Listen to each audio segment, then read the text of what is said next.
Okay, let's continue. So just now we have completed discussing on the first part of the first subtopic of the self, which is the descriptive components. So all discussions points on descriptive component of the self revolve around self-concepts, which is we talk of first and foremost about the development of the self-concepts, and the later part we discuss about self-schemata, which is the main part of information in our memory, which shapes our belief and thinking about our own self. Now we are going to talk about the second subtopics under the self, which is self-esteem. Self-esteem is basically the evaluation components. Okay, remember the first part is the descriptive components. Here is the evaluative components on our own self. How do we evaluate ourselves? Are we a worthy person? Are we a good person? Are we a useless person? So we are going to talk in here. So we're going to talk about two parts: evaluation of oneself, and in the later part we're going to talk about research on self-esteem. Okay, when we talk about self-esteem, it's one of quite a common concepts in psychology. When people talk about self-esteem, self-efficacy, confidence, all of these three concepts are related, however they are different. Okay, however they are different. So self-esteem is how positively or negatively a person views their worth. Okay, if you have a low self-esteem, means that you have negative evaluation of your own value as a person, okay, your own worth as a person. If you have high self-esteem, it shows that you value, you regard yourself highly, okay, you regard yourself positively. People who have a favorable global evaluation of themselves are said to have high self-esteem. Okay, on the other hand, people who have unfavorable global evaluation of themselves, they are said to have low self-esteem. In all cases, okay, in all or in fact in a common case, okay, most of the times self-esteem results from our evaluation of our own self. It's not about other people thinking about ourselves. It's not about how our friends regard ourselves. It's not about how our parents, our family members value ourselves. It's all involved our own evaluation of ourselves.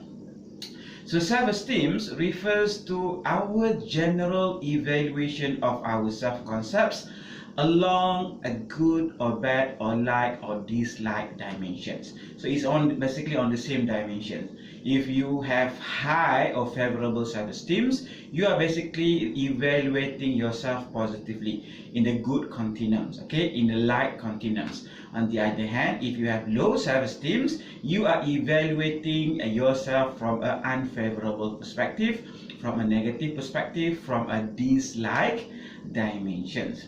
How do we feel about ourselves can vary, can be different from day to day and from hour to hour, but always around average level of self-esteem.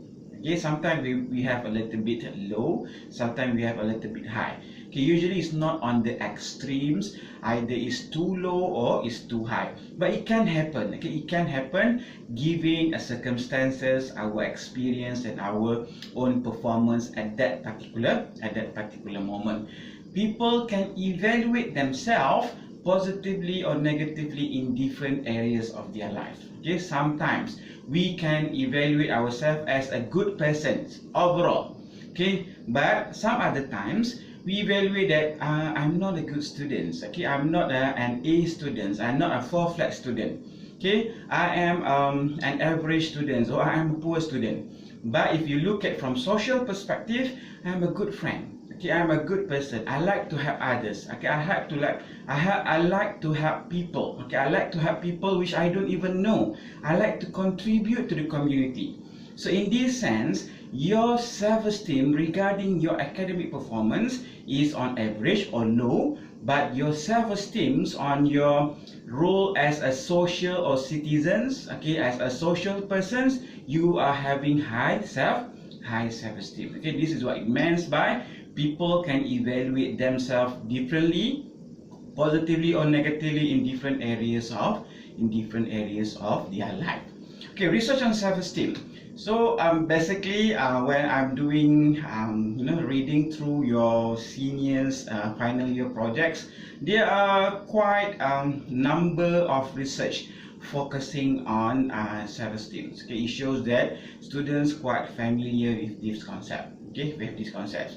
So when we look at research on self-esteem, they are involving how people react, okay, how people respond to criticisms and failure. Okay, when people criticize us, when we face, when we don't perform, well, we don't perform well in our tests, for example, in our exams. So how do we react to these cases when people criticize or when we fail to achieve some things? So following a failure feedback, okay, we can see two different trends. People who have low self-esteem and people who have high self-esteem. Okay, people who have low self-esteem, they are more likely to perform poorly. Okay, they already have a failure feedback, means that they fail, and then people tell them, oh, you fail, you are not good, okay, you're not doing well here, you don't pass this, okay, you fail in that, for example. So if the person have low self-esteem, they are going to perform poorly, and in fact they might have a giving up. Okay, they give up earlier on subsequent tasks. Okay, say for example like this, you fail my first test. Okay, so I'm giving you second test, or you failed during the midterm test, and the next is your final exam. Okay, your final exam.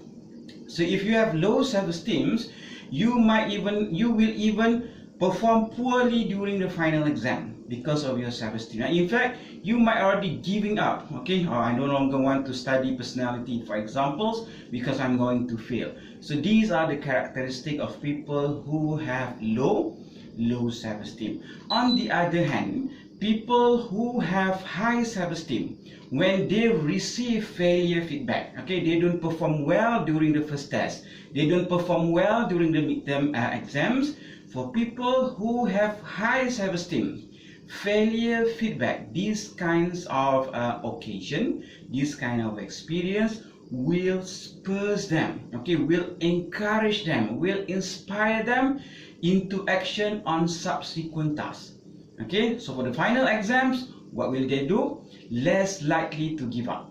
Okay, people who have high self-esteem, they will not giving up, and they are likely to work just as hard as before, or just as hard as when they perform their first task. Okay, their first task. So they are not going to giving up. In fact, their performance will not be affected by the failure feedback that they receive. Okay, high esteem persons are concerned with projecting a successful, prosperous and thriving self-image. Okay, that's why, like I mentioned earlier on, when people talk about self-esteem, self-efficacy and self-confidence, they usually in the same sentence or in the same description. However, it's different things. Okay, people who have high self-esteem, it can be manifested in terms of their confidence. They are confident in their talking, they are confident in their visions, okay, they are confident in their ambition, goals and hope. So they project, okay, they project self-image, a person that are successful, prosperous, okay, people who are thriving on their career, in their academics, in their business and etc.